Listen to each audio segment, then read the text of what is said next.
Romanos 12, 2. 1 e 2. Quem achou, diga amém. Amém. Olha o que diz a Bíblia para nós. Rogo-vos, pois, irmãos, pela compaixão de Deus, que apresentei os vossos corpos em sacrifício vivo, santo e agradável a Deus, que é o vosso culto racional. E não sedes conformados com este mundo, mas sedes transformados pela renovação do vosso entendimento, para que experimenteis qual seja a boa, agradável e perfeita vontade de Deus. Glória a Deus. Amém, meus irmãos? Pode se assentar adorando ao Senhor. Irmãos, como eu disse a vocês, amanhã tem bastante gente aí que vai falar, mas olhe para cá, não deixe que nada tome a sua atenção. Nós estamos diante de uma carta. Nós sabemos que quem escreveu foi Paulo, e dentro de todos os livros da Bíblia, 66 livros, diante de todas as cartas do Novo Testamento, nós tomamos uso daquilo que é chamado da carta das cartas. Ou seja, a Bíblia toda ela é importante para nós, mas todo cristão, se ele ainda não leu a Bíblia toda, se ele ainda não conseguiu chegar a ler os 66 livros, ele deve, não só como escolha, mas como obrigação, ler a carta aos Romanos. A carta aos Romanos ela é fundamental para a nossa vida. Há quem pense que a carta aos Romanos, por ela vir depois de Atos dos Apóstolos, é a primeira carta de Paulo. Mas na verdade a primeira carta de Paulo é de 1 Tessalonicenses. Porém, quando foi colocada a ordem canônica da Bíblia, se fez necessário colocar a carta aos Romanos primeiro, porque havia uma necessidade diante da igreja de Deus. A igreja é composta por doutrinas, e é bem verdade que muitos dos que fazem parte da igreja não sabem pelo menos 5 doutrinas da sua fé. Mas na carta de Paulo nós encontramos algumas das principais doutrinas da igreja. Seja ela a igreja de Vila Bela, como nós estamos aqui, seja ela a igreja Sementes da Fé, ou dos pescadores de homens, ou de qualquer outra denominação aqui. A igreja brasileira, a igreja udierna, ela vem daquilo que nós chamamos de protestantismo. A reforma protestante. Para nós entendermos o que Deus fala aqui conosco, nós temos que compreender um pouco sobre a reforma protestante. O termo reforma já diz, é algo que perdeu a forma, que precisa ser restaurado. E a igreja de Cristo Jesus, fundada na cruz. Nós encontramos no livro dos Atos as primeiras ações dessa igreja. Nós encontramos no capítulo 2, 3, expressões do tipo que a igreja estava firmada no fundamento dos apóstolos. Então essa igreja, ela vem crescendo firmada na doutrina, na comunhão, nas orações, no partir do pão. Porém, esta igreja, ela sofre no 3º século dela. Porque no 3º século, antes do 3º século, essa igreja tem uma forma, essa igreja é a igreja fundada nos fundamentos dos apóstolos. Porém, quando nós chegamos no 3º século, nós temos um acontecimento na história da igreja, que é a conversão de Constantino, o imperador.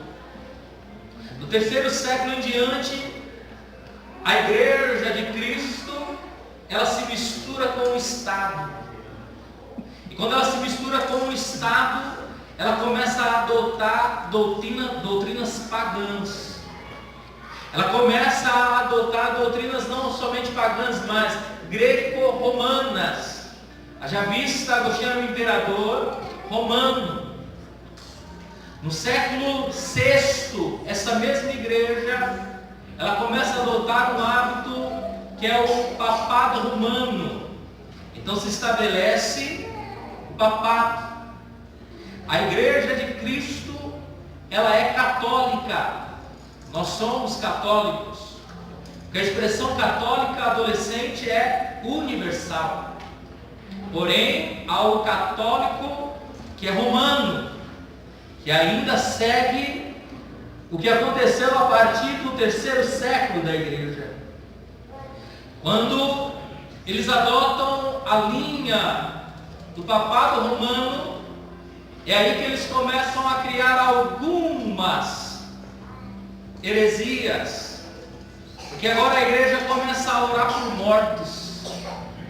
A igreja agora começa a acreditar em purgatório.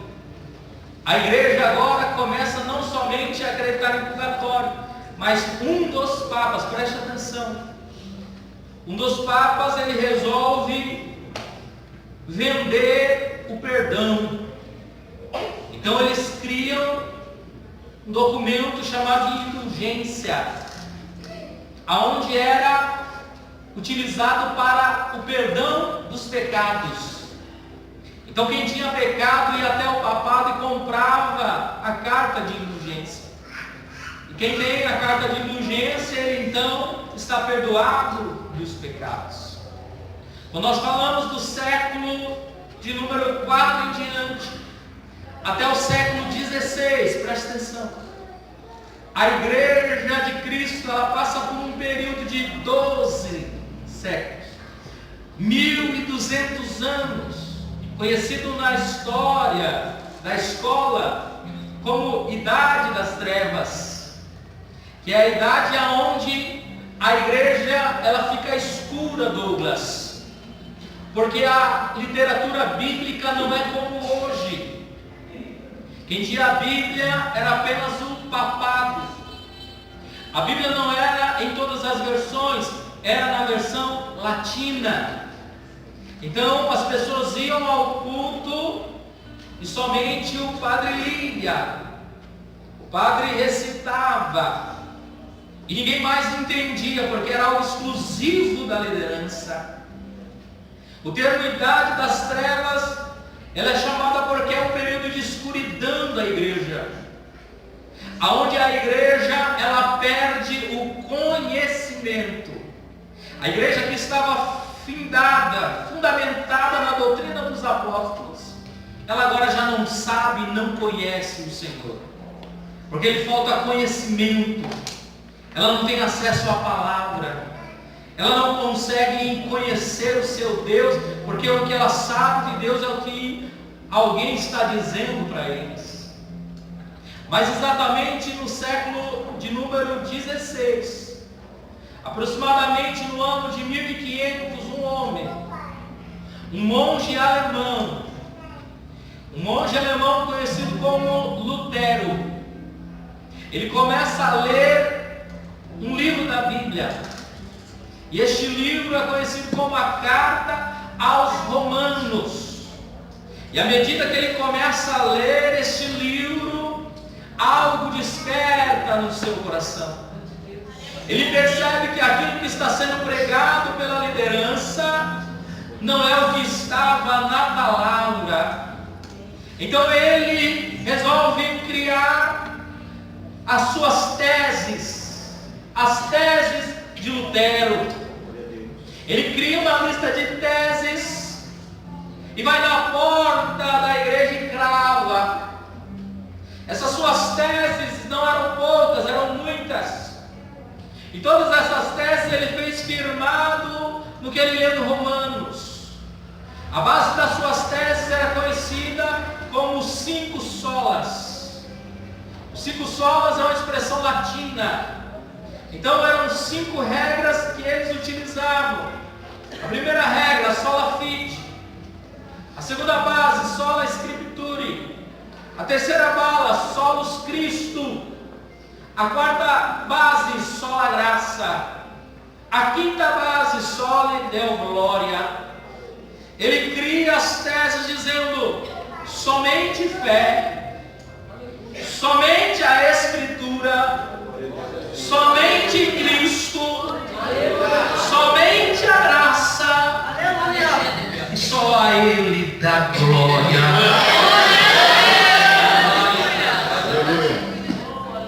Esta carta não é comum. Essa carta foi um instrumento para trabalhar no coração de Lutero. E é por isso que tem o termo da reforma. Ou seja, aquilo que tinha forma, aquilo que perdeu a forma, precisou viver uma reforma. Mas eu quero te dizer que nos dias de hoje nós estamos vivendo um momento parecido com a Idade das Trevas, onde nós temos o acesso à leitura, mas não lemos, onde temos o acesso às Escrituras, mas não a compreendemos, onde temos a facilidade de conhecer a Deus, mas nós não o conhecemos. O maior erro desta igreja, desta geração nossa, é porque não nos aprofundamos em conhecer a Deus. Nós lemos ou aprendemos da palavra o que alguém diz para nós nos cultos. Se eu perguntasse, não fale, mas pense contigo, quantas vezes você já leu a Bíblia? Ou quantas vezes você já leu a carta aos Romanos? Ou quantos de vocês têm uma Bíblia sagrada, seja qual for a edição? É porque nós estamos vivendo exatamente esse momento. Um momento de pouco conhecimento. Um momento onde nós agredimos a literatura. Quando eu vou escrever uma coisa, eu não coloco mais a palavra completa, eu vou abreviando. Você virou PC. Também virou TBN. E é uma agressão à escrita. Ou seja, nós não compreendemos o que é a palavra de Deus. Nós não sabemos o que é a palavra de Deus. Grandes homens tiveram um encontro com Deus porque eles leram apenas esta carta. Eles leram, e é o que eu quero fazer com vocês. Nós vamos ler Romanos hoje. Pastor, mas você vai ler todo o texto? Eu vou dividir ele para você entender. Por que essa carta é tão importante para nós aqui? Porque para chegar no capítulo 12 eu tenho que entender o que está em 11 capítulos para trás. Para eu poder viver a diferença, para eu poder viver a transformação. Repare que a transformação diz da vossa mente. Eu tenho que viver o que está por trás dessa carta. Essa carta Paulo escreve ela endereçada a uma igreja que nenhum apóstolo fundou. Essa carta é para o povo que estava no Atos dos Apóstolos no dia do Pentecostes. Pedro prega. E no capítulo 2 diz que tinham pessoas de Roma. Os judeus se convertem a Cristo e eles voltam para Roma e fundam uma congregação. Ao fundar essa congregação então vai crescendo, cria outras congregações. E Paulo, que a escreve, ele começa dizendo: desejei muito estar em vocês, porque ele nunca foi. Na situação que ele vai para Roma, já é uma outra situação, mas ele escreve: desejei ir, desejei estar, desejei conhecê-los. Então, se você olhar para a Bíblia aí de vocês, no capítulo 1 ao capítulo de número 3, presta atenção. Deus está tratando através de Paulo, primeiro, a perdição da humanidade. Olhe para cá. A primeira coisa, a situação da humanidade. Paulo vai dizer a perdição do judeu e a perdição do gentio e a perdição de ambos. Porque no contexto judaico só existe dois tipos de povo: quem é judeu e o não judeu, que é o gentil. Então ele está dizendo, o povo gentílico está perdido. E o povo judeu também está perdido. Paulo começa a dizer que eles estão perdidos porque eles cederam às suas paixões. Paulo vai tratar que essa perdição se dá porque as suas concupiscências afloraram na sua carne. Aonde os homens deixaram o uso natural e as mulheres também deixaram, ao ponto que se inflamaram uns com os outros. Quando Paulo vai tratar isso, ele vai dizer que o homem está perdido.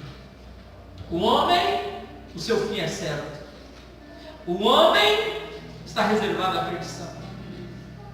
É por isso que no capítulo 3, se você olhar no verso 23, vai dizer assim: todos pecaram e destituídos estão da glória de Deus. Aleluia. Então Paulo vai tratar exatamente isso nos seus 3 primeiros capítulos. Ou seja, Paulo está dizendo e falando comigo e com você. Paulo está falando de uma perdição certa, de uma condenação que existe, que não é fábula, que não é palavra de homem, mas é palavra de Deus.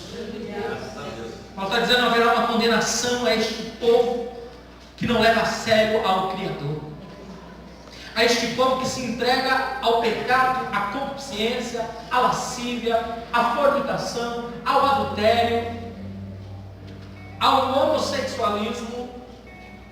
E não sou eu que estou dizendo, é a palavra. Aleluia.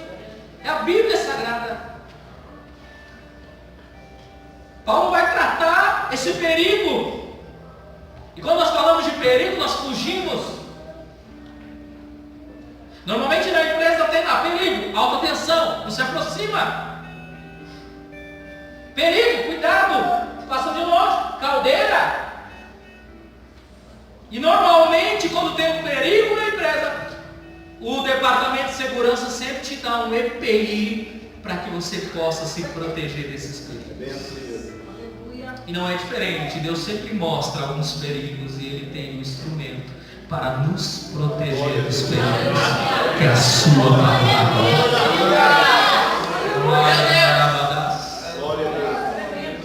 Diga para o seu irmão, há um perigo eminente. Vai acontecer. Paulo está tratando isso no presbítero Douglas. E aí no capítulo 3, do verso 24 até o final do capítulo 5, Paulo vai dizer como é que eu posso evitar essas coisas. Ele vai dizer como é que eu posso mudar essa situação. Paulo então vai começar a tratar aquilo que nós chamamos de justificação. Paulo vai dizer o seguinte, que esses que estão correndo este perigo, eles precisam ser justificados. Porque se não for justificado, quando fala de justificação, porque pecado é como crime. E todo crime precisa ser julgado. E o julgamento sempre terá uma sentença. Então Paulo vai dizer o seguinte, que haverá um julgamento desses pecados, mas eu preciso ser justificado, para que eu possa ser livre dessa condenação. A justificação é o ato de que alguém toma o lugar do culpado e recebe a condenação em lugar dele. É pegar o criminoso, confesso, levar ele até o juiz, e no ato da sentença alguém entra no lugar e diz: eu vou cumprir a pena por ele, eu vou ficar preso por ele, eu vou sofrer a dor por ele. Então Paulo vem tratar a justificação e vem dizer quem é esse que nos justifica. Ele vem dizer que quem nos justifica é Cristo, é Jesus o Senhor, é Ele que toma o lugar, é Ele que toma a afronta. Glória a Deus. É Ele que justifica o homem, Obrigado, o adolescente, o jovem. É Ele que justifica o pecador, o réu. E aí Paulo vai escrever no capítulo 5, Deus prova o seu amor para conosco, entregando a Jesus Cristo, sendo nós ainda pecadores. Ele já diz, não merecíamos, mas Ele enviou. Não merecíamos, mas Ele veio. Não tinha valor, mas Ele enviou o seu Filho para morrer no meu e no teu lugar. Maravilha! Paulo vai tratando isso ao longo do capítulo. Eu preciso explicar para a gente começar a pregar. E aí do capítulo de número 6 ao de número 8, Paulo vai dizer que quem experimentou a justificação só vem por Jesus. Está ouvindo? A justificação não vem por pastor. A justificação não vem por líder. A justificação não vem porque é filho de crente. A justificação não é porque somos obreiros. A justificação é somente no nome de Jesus. É Ele quem nos justifica. É Ele quem nos justifica. É Ele quem nos justifica. Obrigado, Jesus. E quem experimentou a justificação, Paulo agora vai do capítulo 6 ao capítulo 8 dizer, quem experimentou de uma santificação, agora ele pode vencer o pecado. Aleluia. Quem experimentou de uma justificação, Alex, agora ele pode vencer o pecado que vem contra ele. Por quê? Porque agora ele vai experimentar a santificação. Porque ele foi justificado. Maravilha! Quantos aqui se sentem justificados? Graças a Deus! Sentiu. Glória a Deus. É bom lembrar que Lutero, é bom lembrar que Agostinho de Hipona, é bom lembrar que John Wesley se sentia justificado. Mas quando eles começaram a ler esta carta, eles entenderam que eles estavam perdidos, porque estavam vivendo uma religiosidade aparente, porque eles estavam indo ao culto, mas não se relacionando com o dono do culto. Eles conheciam a palavra, mas a palavra não adentrava o coração deles. Eles se aprofundavam na letra, mas a letra não se aprofundava dentro deles. Quem experimenta a justificação, ele se santifica, jovem e adolescente. Quem experimenta a justificação, quem experimenta a justificação em Jesus, ele se santifica. Paulo vai tratar no capítulo 6, ele amortece, mortifica a carne. Quem experimenta a justificação, ele vai se santificando e ele vai amortecendo a carne. A carne já não tem força, a carne já não tem lugar. Ele já não é aquele adolescente que gosta de fazer o que dá na telha. Ele não é mais aquele jovem que faz aquilo que a carne está dizendo. Pega uma, pega duas, pega três e ele vai sair. Não, quem experimentou a justificação não pega uma, não pega duas. Ele espera no Senhor. Quem experimentou a justificação, ele vai se santificando. E aí ele vai fugindo das coisas deste mundo. Ele vai se revestindo, ele vai rejeitando as armas das trevas e se revestindo das armas da luz, porque ele experimentou a justificação. Pastor, não, mas é porque eu sou moderno. Não, meu irmão, não há modernismo em ser santo, não. Ser santo é ser diferente, é ser separado. Ser santo não é fazer o que todo mundo faz. Ser santo não é fazer o que toda... Pastor, mas tem um monte de adolescente aí que dá glória a Jesus e pula. Não, meu irmão, eu gosto de dizer, a palavra ela vai transcender qualquer denominação. Toda vez que você vê um A dizendo uma coisa e o B dizendo outra, olha para a palavra, porque há um agente na palavra que é o Espírito Santo, e ele vai te levar ao entendimento da vontade do Senhor. Levante a tua mão que eu vou profetizar algo de Deus. Quando você experimentar a justificação no teu coração, pecado não te domina mais, desejo de beber não te domina mais, desejo de fumar não vai te dominar mais, desejo de se prostituir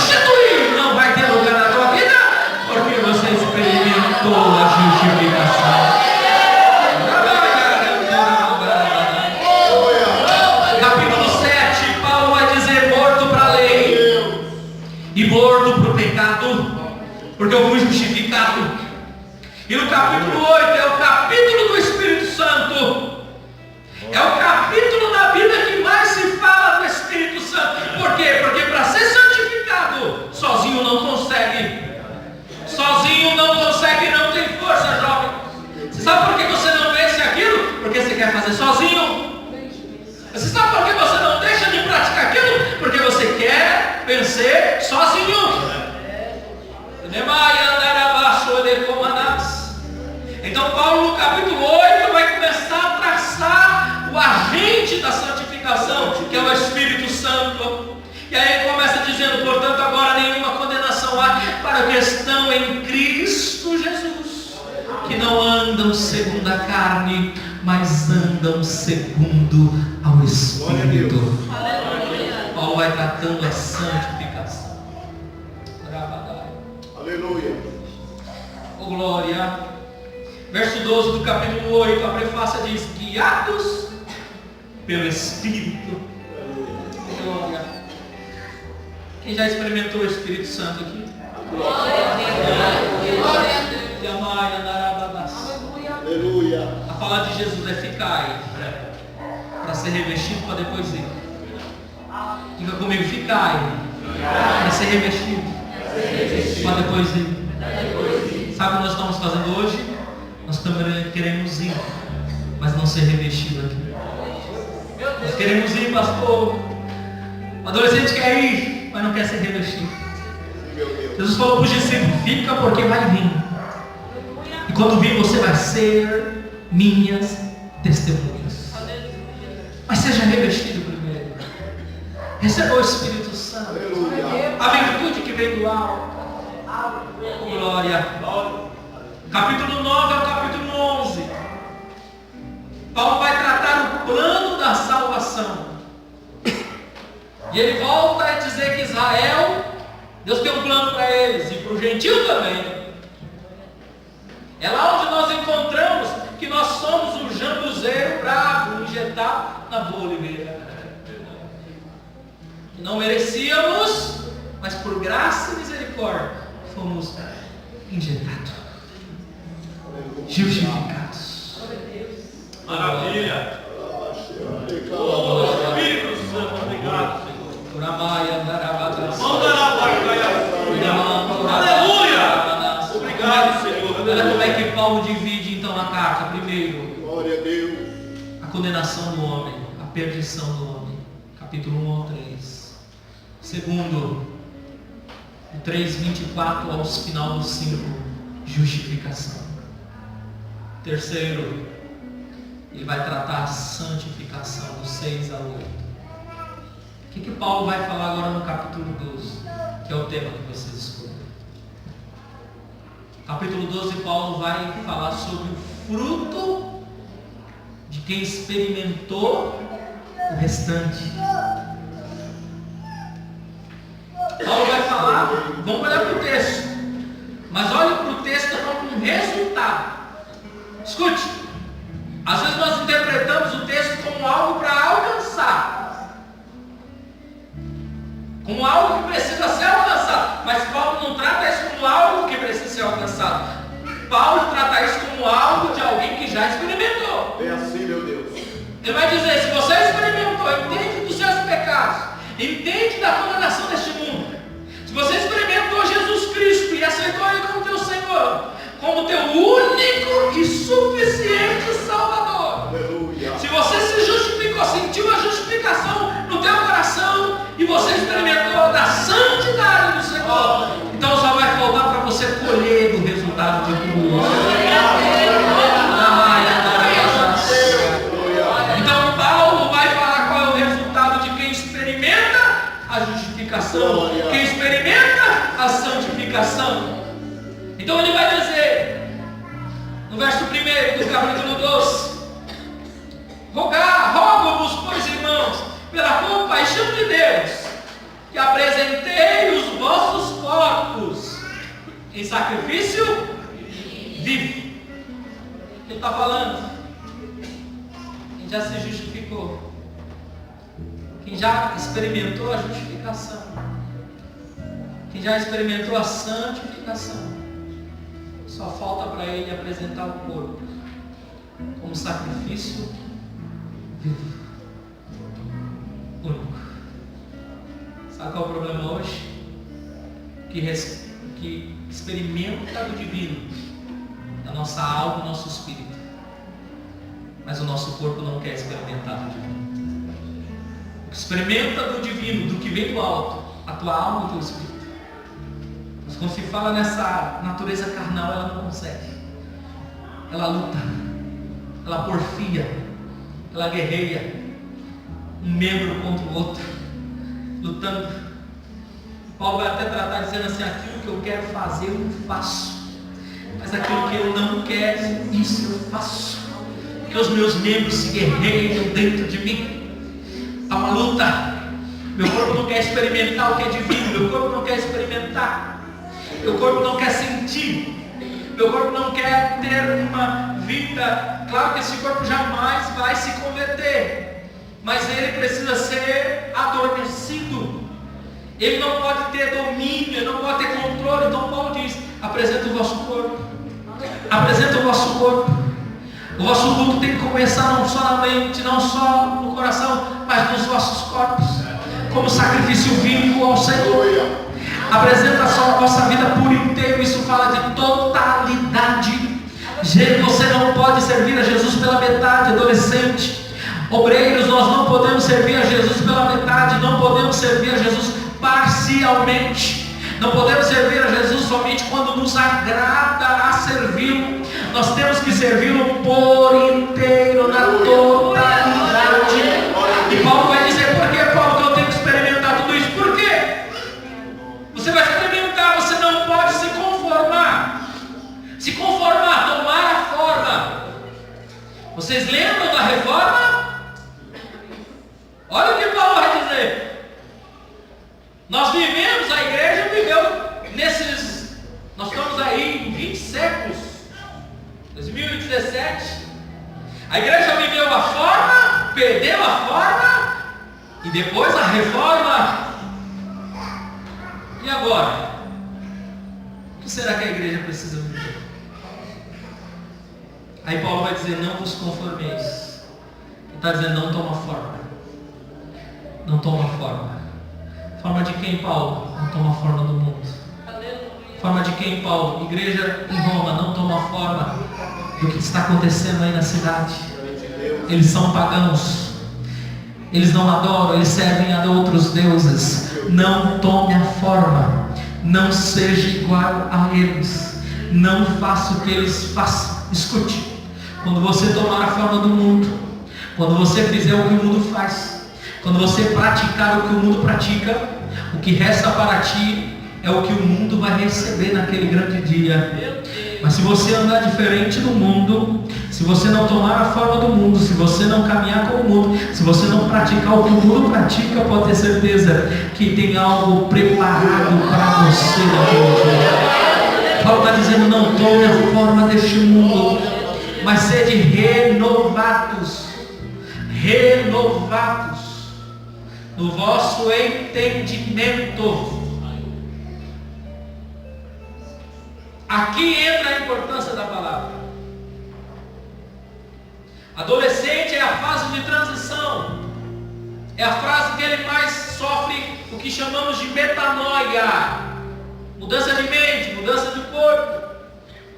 É nessa fase que muito adolescente ele acorda gostando de Regis Danese. Meio-dia ele gosta do Thales Roberto. E à noite oficina G3. Então vou melhorar. Na idade do adolescente é a idade que o adolescente que não conhece a Cristo, ele gosta de pagode. Daqui um mês ele gosta de reggae. Daqui 2 meses ele está gostando de funk.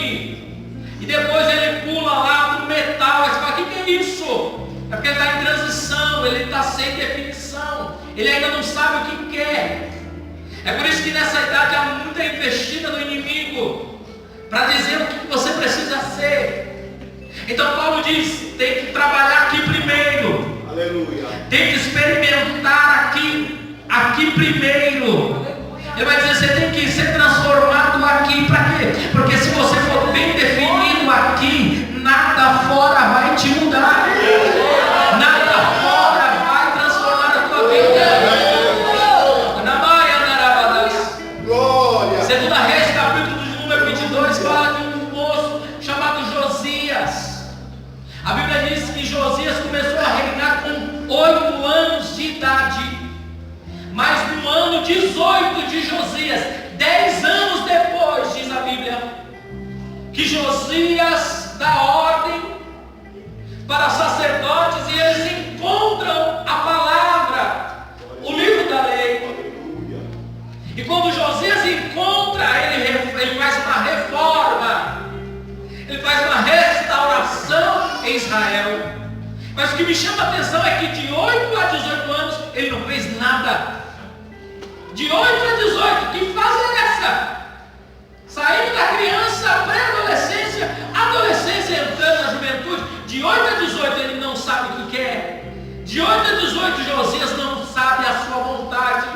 De 8 a 18 Josias não toma uma posição. O que Josias está sofrendo, pastor? Uma crise de identidade.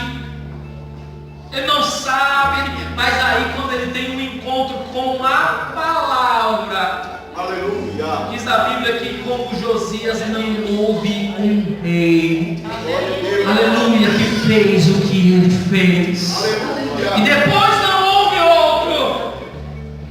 Quantos querem ter uma grande história aqui na nossa vida? Tem que começar com a palavra de Deus. Está ouvindo, mocinha? Está ouvindo, jovenzinho? Está ouvindo vocês, jovens, adolescentes, pré-adolescentes? Vocês que querem se sentir o cara, o maneiro, o bacana, o descolado, aquele que abafa geral, não sei, aquele que se sente, chegou o da balada. Você quer ser uma pessoa que tem história? Você quer ser uma pessoa que é lembrado? Porque do 8 a 18 ninguém lembra de Josias. Mas quando Josias se define, quando Josias volta para a palavra, quando Josias compreende a vontade de Deus, quando Josias não só compreende, mas ele pratica aquilo que ele compreende, Deus começa a escrever uma outra história para Josias. E aí Josias é lembrado até hoje, porque ele tomou uma posição na presença de Deus. Quantos jovens que a história está apagada, que a história está apagada. Vai no cemitério, você vai encontrar lá um monte de jovem sem história. Quando morre um jovem, alguém diz: meu Deus, tinha um futuro pela frente. Tinha um futuro pela frente, morreu cedo. E quantos jovens que estão vivos, mas estão morrendo, estão afundando o futuro dele, porque eles não compreendem o chamado de Deus. Não compreendem porque Deus os chamou. Não compreendem porque Deus os escolheu. Deus não os escolheu apenas para participar. Deus escolheu vocês para transformar vocês. E através da transformação de vocês, transformar outras pessoas. Deus tem uma chamada na vida de cada um de vocês. Você não precisa alcançar 20 anos, não. Você não precisa alcançar a maioridade para fazer a história. Com 12 anos eu já estava fazendo a minha história. Hoje um adolescente com 12 anos não pode trabalhar em lugar nenhum, mas no meu tempo, 12 anos eu estava criando uma história de trabalho.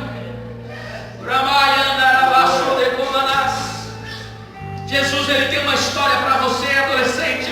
Jesus pode mudar a tua vida, mas tem que experimentar a transformação, tem que experimentar o renovo da mente. Toda vez que eu experimentar um renovo, toda vez que eu experimentar essa transformação, Deus vai começar a fazer uma história diferente para a minha vida. Pergunta para o seu amiguinho, diga assim: como é que está a sua história? Como é que estão escrevendo ela? Como é que estão escrevendo a sua história?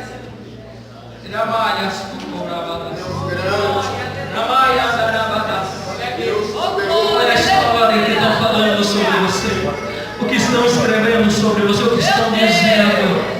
Quantas das vezes você vai na casa de alguém, E aí alguém diz assim: esse aí está perdido, está entregue, a vaidade está entregue, a prostituição está entregue, as baladas da vida está perdido. A história que estão falando de você, será que as pessoas estão olhando para você dizendo: olha lá, quem é aquele ali? Aquele ali é um profeta de Deus. Quem é aquele lá? Ninguém quer ser adolescente, não quer ser mais profeta, mas Deus levanta adolescente como profeta.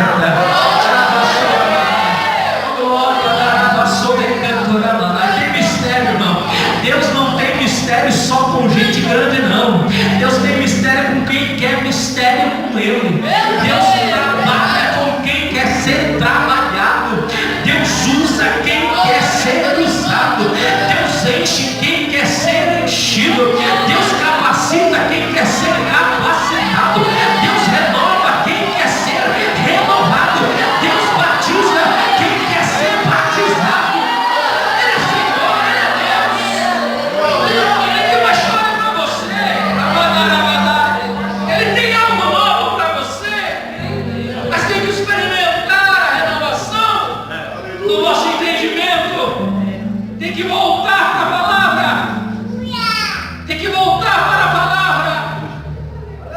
A palavra tem que ser a bússola, como o salmista diz: lâmpada para os meus pés é a tua palavra, Bem assim, meu Deus. luz para os meus caminhos. Tem que ser como está escrito no Salmo 119: como purificará o jovem o seu caminho? Purificará observando a palavra de Deus.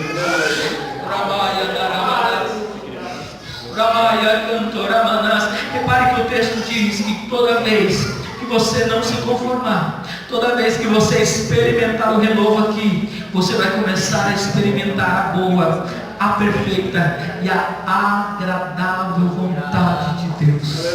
Todas as vezes que qualquer um de nós experimentar um renovo, uma transformação de dentro para fora, nós vamos experimentar a boa, a perfeita e agradável vontade do Senhor.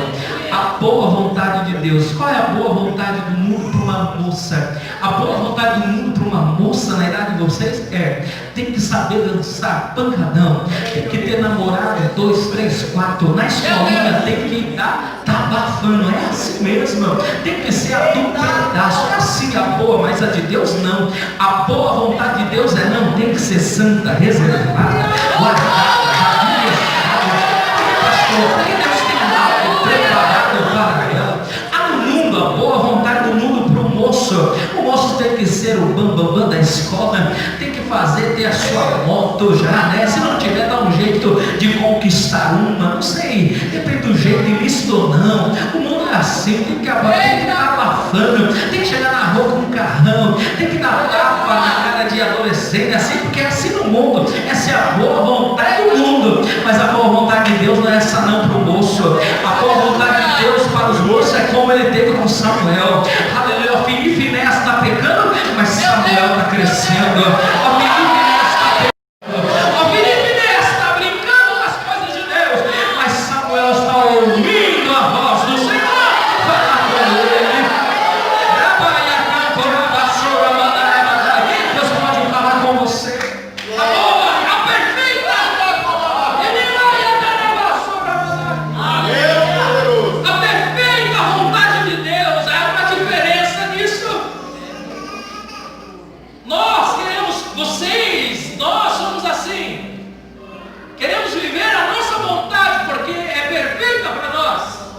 É perfeita para nós fazer isso, é perfeita para nós fazer aquilo, é perfeito para nós cursar aquilo, é perfeito para nós cursar isso, é perfeito para mim fazer faculdade, é perfeito para mim não fazer faculdade, é perfeito para mim viajar para o exterior, é perfeito para mim não viajar para o exterior.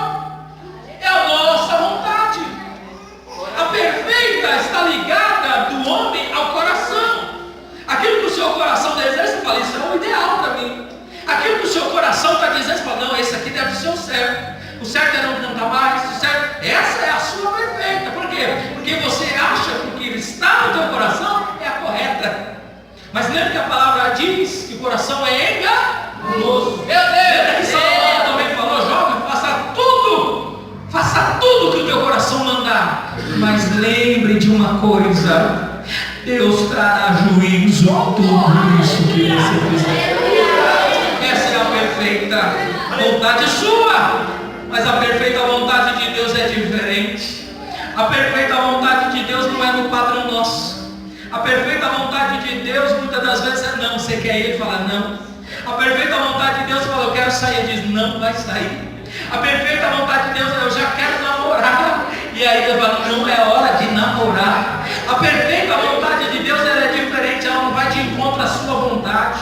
A perfeita vontade de Deus não vai aquecer o teu coração. A perfeita vontade de Deus vai de encontro à vontade dele, vai de encontro ao querer dele, vai de encontro àquilo que ele quer na sua vida. Você já parou para pensar nisso? Você já parou que Deus tem permitido você viver a sua vontade? Deus tem permitido você fazer as suas escolhas? Você já perguntou para Deus? Você já parou uma vez na oração e ficou em silêncio para ouvir o que ele tem a falar para você? O que ele tem a dizer para você? Você já se perguntou e disse: Deus, o Senhor se agrada de mim assim? O Senhor se agrada desse jeito que eu sou, do jeito que eu falo, do jeito que eu vivo?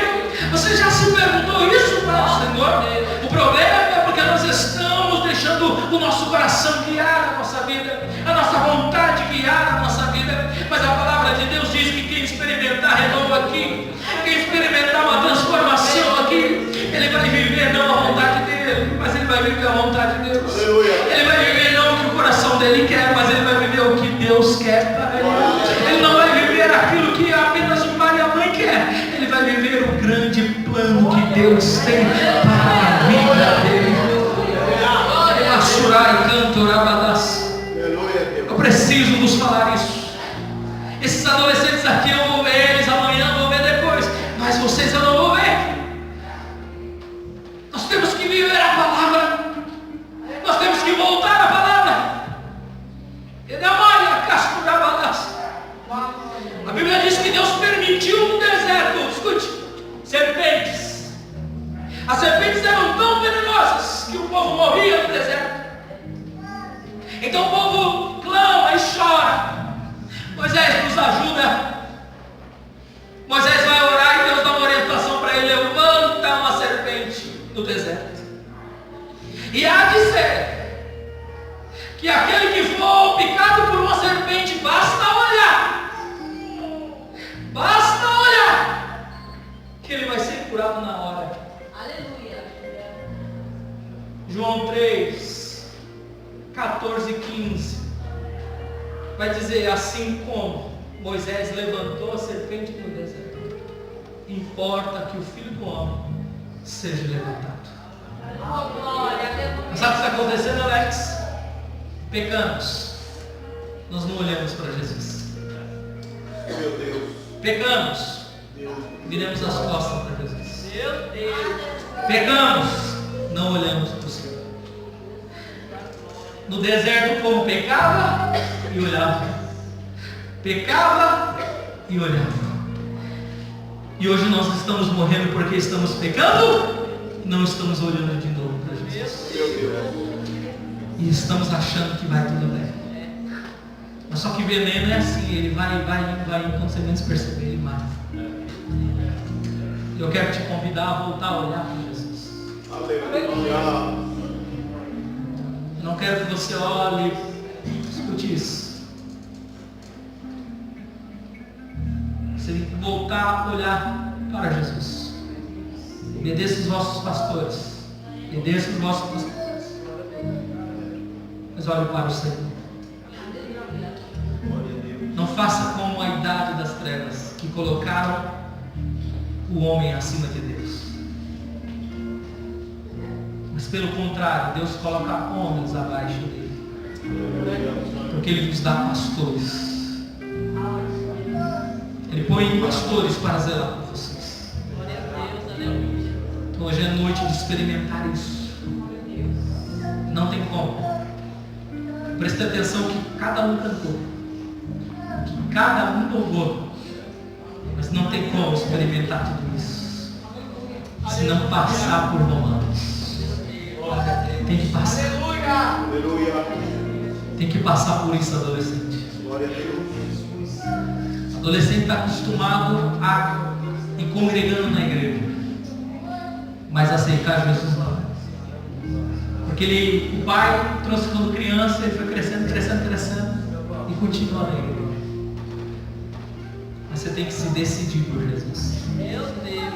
Você tem que olhar para os 3 primeiros capítulos e falar: ai de mim, porque eu faço parte disso. Eu preciso alcançar essa justificação através de Jesus. Eu preciso alcançar a minha justificação através do Senhor. Eu quero que você se coloque de pé. Meu Deus. Eu quero te convidar, você que quer experimentar coisa nova de Deus. Coisa nova para vocês. Não é coisa do mundo, não. Eu quero te convidar. Vem aqui. Vem aqui na frente que eu quero orar para você. Tem que experimentar coisa nova. Coisa nova mesmo. Tem que se decidir por Jesus, mas tem que vir aqui. Não dá para ficar camuflado nos cantos, não. Não, comigo tá legal. Tem que vir para frente. Glória a Deus. Aleluia. Aleluia. Tem que experimentar Vou adorar no canto. Tem que experimentar coisa grande de Deus, mas é no altar. Deus tem algo para você, adolescente, mas você precisa voltar para isso. Hoje, adolescente já quer pegar e sair pregando para tudo que é canto. Volte para a palavra. Olhe para a palavra. Veja a palavra, Deus tem algo para você. Venha para cá. Deus está falando contigo. Porque Ele tem algo para você. Tem algo para você. E não é uma vergonha nenhuma em vir. Pelo contrário. Que é o dia